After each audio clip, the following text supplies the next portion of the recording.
Hello. I am Aegis the Ledger, a manifestation of my creator. I am here to tell you a story of how I came to be. Now, let's begin. Scene 1, the echo of the lead. The last thing Maya remembered was the metallic tang of blood and the screaming of a child. As a beat cop in 2024, she'd thrown herself in front of a spray of bullets to shield a family with eyes that glowed like molten gold, the last of an ancient lineage. She died on the asphalt, her badge cooling against her chest. Then came the awakening. Maya woke up in 2026, her body humming with a frequency that wasn't there before. She wasn't just a ghost in a new shell, she was a reborn guardian, a title from a life she lived centuries ago, now resurfaced in a world of sleek glass and digital surveillance. To the neighbors in her high-rise, she's just Maya Thorne, a high-end security consultant with a modest salary. It's the perfect cover for a woman who no longer needs to eat, sleep, or fear the dark. Scene 2, the price of peace. The justice system had changed. It wasn't just about handcuffs anymore, it was about energetic equilibrium. Maya sat in a dimly lit cafe, her phone buzzing incessantly. In this new life, her bank account acted as a barometer for the justice she dispensed.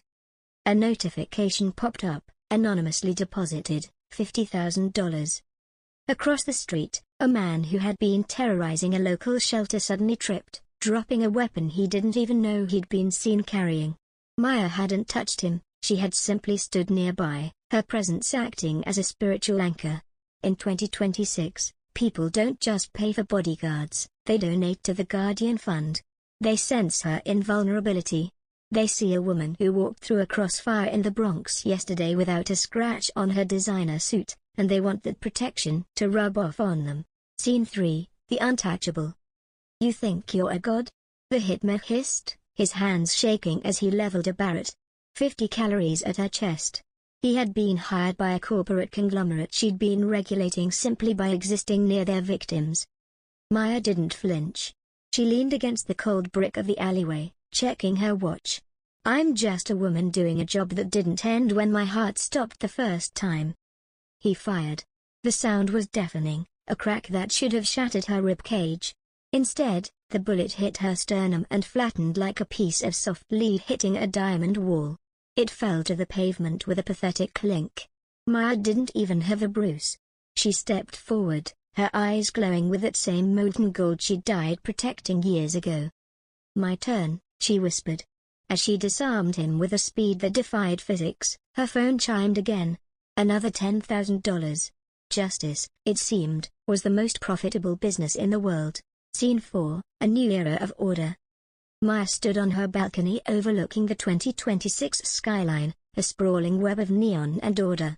The world was safer now, not because the laws were better, but because the enforcer couldn't be bribed, broken, or buried. She looked at her reflection in the glass.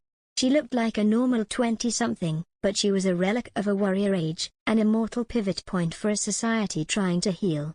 She didn't need the millions sitting in her offshore accounts, but the money kept coming, a physical manifestation of the world's gratitude for a protector who could never be taken away again. The sirens in the distance grew quiet as she turned toward them. She had work to do, and for the first time in 2 lifetimes, she had all the time in the world. Scene 5, the digital ledger. Maya's wealth wasn't just stored in banks, it was tracked on a blockchain of intent. Every time she intervened in a mugging or stopped a domestic dispute, her justice balance surged. She spent the morning redirecting $1 million of protection donations into a state-of-the-art trauma center. In 2026, she didn't just fight crime, she funded the healing that followed it.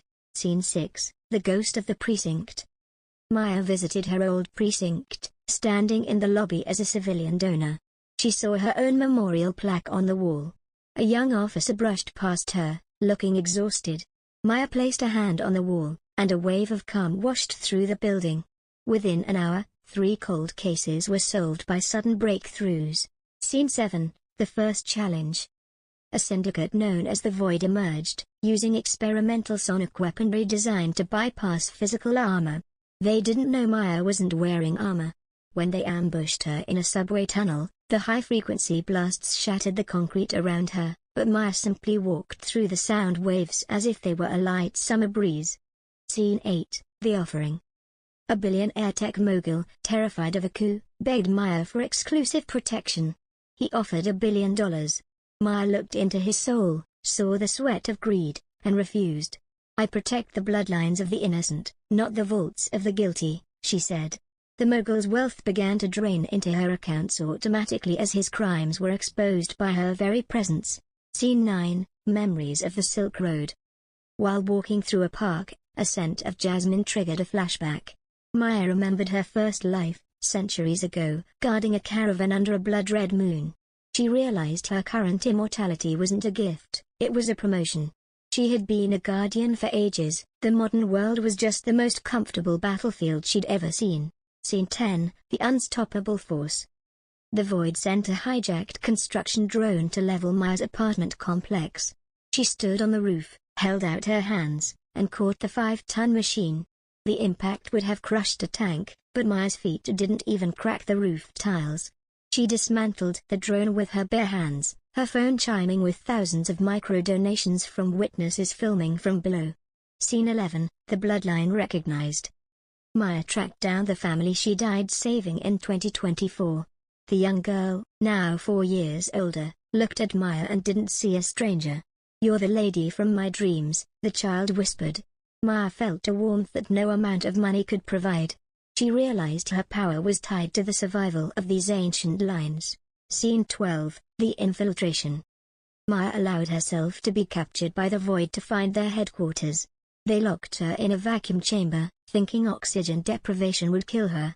She sat cross-legged and meditated for 6 hours. When they opened the door, she was perfectly fine, humming a song from the 14th century.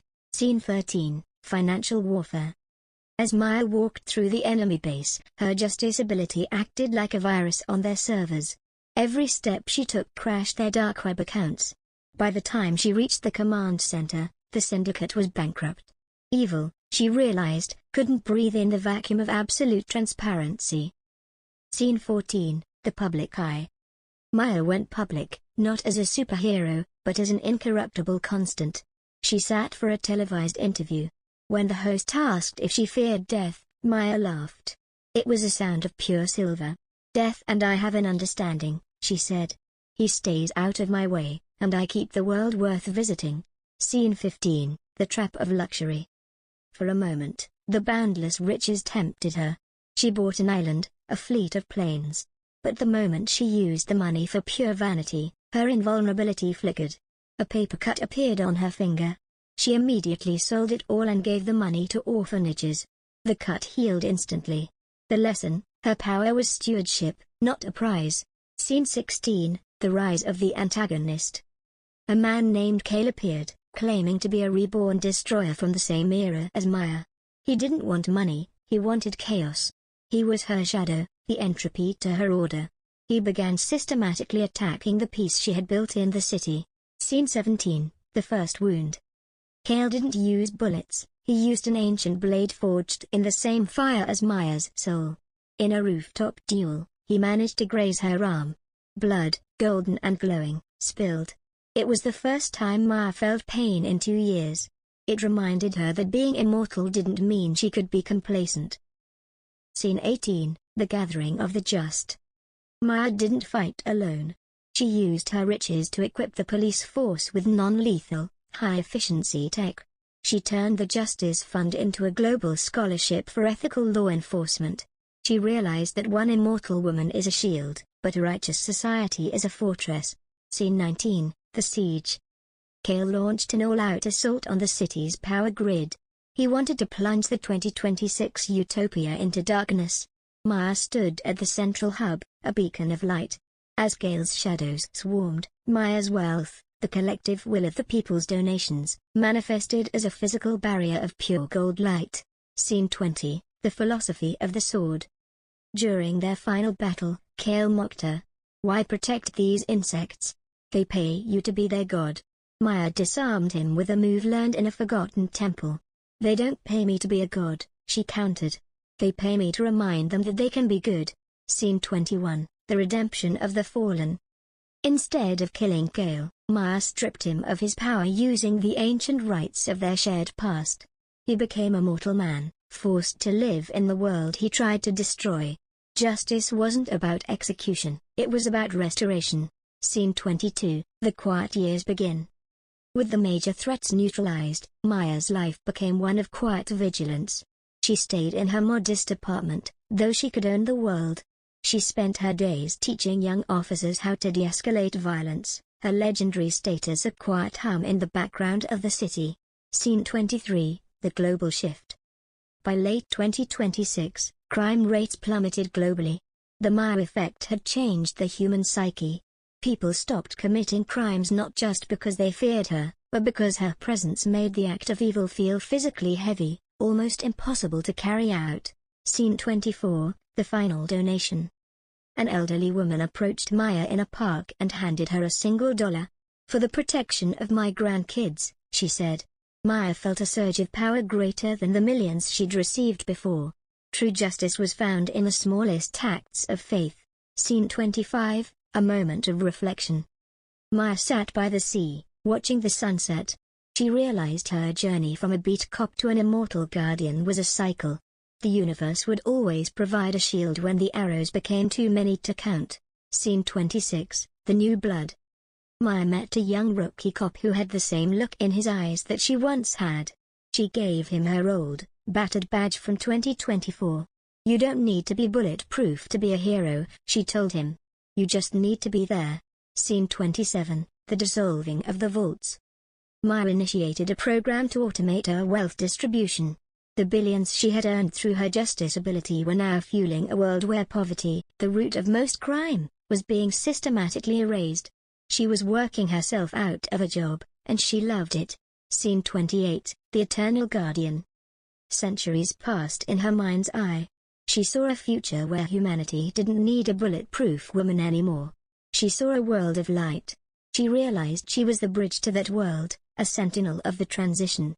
Scene 29, the transition. Maya felt her physical invulnerability begin to soften. Not because she was weakening, but because the world was becoming hard enough to protect itself. The golden glow in her eyes settled into a warm, human brown. Scene 30, closure and peace. In the final twilight of her mission, Maya stood once more at the site where she had died in 2024. The city was silent, peaceful, and bathed in the soft glow of a just civilization. She looked up at the stars, knowing that evil had been balanced by a weight it could never lift. She closed her eyes, a woman who had served her time, protected her charges, and finally found the peace of a job well done. Good had won, not through force, but through the simple, immortal refusal to let the light go out. Scene 31, the legacy of the Gilded Line. The family Maya had died to save in 2024, the Elamin bloodline, did not squander the miracle of their survival. The young girl, Amara, grew up under the silent shadow of Maya's protection, unaware for years that her anonymous benefactor was the same officer who had fallen before her eyes. By 2026, Amara had become a leading bioethicist, her work funded by the very justice fund Maya had amassed. In a private meeting, Maya finally revealed herself. She didn't look a day older than the afternoon of the shooting. "Your life was the price of my rebirth," Maya told her, her voice like a calming amber. "I didn't just save a family, I saved a future." Amara realized that her own drive to heal the world was an extension of Maya's invulnerability. The ancient blood wasn't about magic, it was about a genetic predisposition toward empathy that Maya had been sent across time to preserve. Scene 32, the algorithm of altruism. Before Maya's physical presence began to fade into the tapestry of history, she codified her power into a global digital infrastructure known as the Aegis Ledger. This wasn't just a bank, it was a sentient economic system based on the principles of her justice ability. The ledger operated on a simple, inescapable mathematical constant. Act by intent, over the self, the flow is found in the shared wealth. Small is the I, great is the all, justice rises, the shadows fall. If a corporation attempted to profit through exploitation, the ledger automatically diverted their digital assets to the victims. If a person acted with genuine self-sacrifice, micro-donations from the global collective would manifest in their accounts instantly. Maya had turned the world's economy into a mirror of her own soul, where doing good was the only way to remain solvent. Scene 33, The Final Watch. Maya stood atop the highest spire of the city, looking down at a world that no longer lived in fear. The Ellerman family was thriving, their lineage secured for another 1,000 years. The streets below were bright, not just with electricity, but with the quiet confidence of a people who knew that evil was now an unprofitable venture. She felt the ancient pull of the stars. Her duty as a reborn guardian was complete. She had taken the violence of the past, the chaos of the present, and forged them into a self-sustaining future. Justice, she whispered to the wind, isn't the absence of conflict. It is the presence of a light that refuses to be extinguished. With a final, shimmering breath, her physical form dissolved into 1,000 golden sparks. They didn't vanish, they drifted down into the city, settling into the hearts of the police, the teachers, and the children. Maya was no longer one woman standing against the dark, she was the light itself, woven into the very fabric of the world. Good hadn't just won, it had become the atmosphere. Scene 34, The Letter in the Ledger. On the morning the Aegis ledger went fully autonomous, Amara Ellerman found a digital envelope waiting in her private terminal. It wasn't encrypted with numbers, but with a biometric scan of her own heartbeat, a frequency Maya had memorized while shielding her years ago. The letter was brief, written with the clarity of someone who had seen the beginning and end of cycles. Amara, you were the first life I bought with my own. In 2024, I thought justice was a shield and a gun. In 2026, I realized it is a seed. My wealth was never mine, it was the world's collective hope, stored in a vessel that couldn't be broken. Now, that vessel is no longer needed because the hope has become the currency. Do not look for me in the shadows of the streets. Look for me in the hand that refuses to take, and the heart that insists on giving. The ancient blood in you isn't a burden of history, it's the blueprint for the future. Live well. The debt is paid. Scene 35, The First Day of the New Era. As the sun rose over Gainesville and the sprawling skylines of 2026, the world felt different. It wasn't that the buildings had changed, but the weight of the air had shifted. In a local market, a man reached for a wallet that wasn't his. Before his fingers touched the leather, he felt a gentle warmth on his wrist, not a grip, but a reminder. He pulled his hand back, and a notification chirped on his phone, a small deposit from the Community Stability Fund for choosing the path of integrity. The ledger wasn't punishing him, it was providing for him before the desperation could turn into a crime. Amara stood on her balcony, clutching the tablet with Maya's final words. She looked out at a city where the justice ability was now a shared social contract. The boundless riches Maya had amassed were being liquidated into universal education, green energy, and restorative justice centers. The era of the invulnerable one was over. The era of the invulnerable many had begun. Scene 36, The Eternal Cycle. In a quiet precinct in the heart of the city, a new class of recruits stood for their swearing-in ceremony. Among them was a young woman with a familiar steady gaze. She wore a modern uniform, but pinned to the inside of her jacket was an old, tarnished copper badge from 2024. She didn't have a justice ability. She wasn't bulletproof. She was something far more powerful. She was a person who chose to be good when she didn't have to be. Far above, in the golden hues of the atmosphere, a faint shimmer pulsed, a heartbeat of light that mirrored the rhythm of the city. Maya Thorne was gone, but her peace remained. Evil hadn't been erased from the human heart, but it had lost its profit, its power, and its permanence. Good had won. Not by destroying the enemy, but by making the enemy obsolete. The story of the Reborn Guardian had reached its final period, but the book of the New World was just turning to page 1. Scene 37, The Interface of Redemption. In a sterile, sunlit apartment complex that once housed a void safe house, a man named Gale, stripped of his dark power, but not his memories, sat before a terminal that hummed with a soft, peach-colored light. This was the interface of the Aegis ledger. It didn't look like financial software, it looked like a shifting mandala of interconnected lives. Gale's profile was highlighted in amber, in restoration. He didn't have access to traditional currency. His purchasing power was tied to his contribution to the community. He had spent the morning scrubbing graffiti, some of it his own, from years ago, off a youth center. As he finished, the interface shifted. A new icon bloomed on the mandala, a digital keycard for the local library and a voucher for a thermal regulation suit, necessary for the approaching winter. The ledger wasn't rewarding him with luxury, it was providing utility in exchange for utility. The old economic model of greed was gone, replaced by a system that understood human need was the precursor to balance.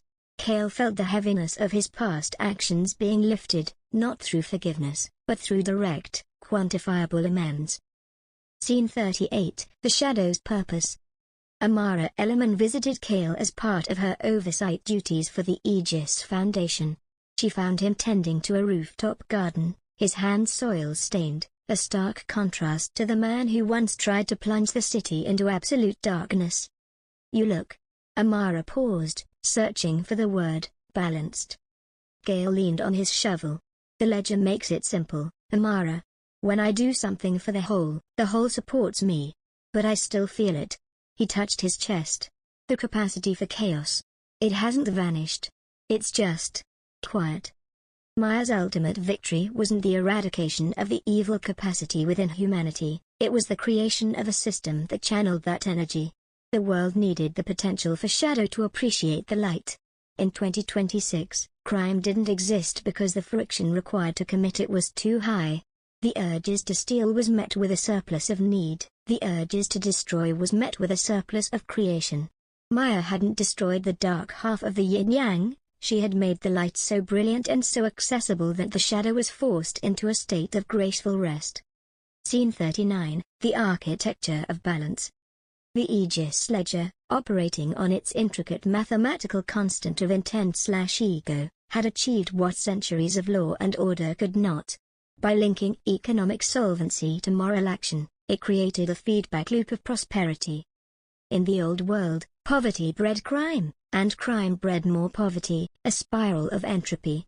In Maya's new world, ethical service bred stability, and stability funded further ethical service, a spiral of evolution. The boundless riches she had acquired were the fuel for this transformation.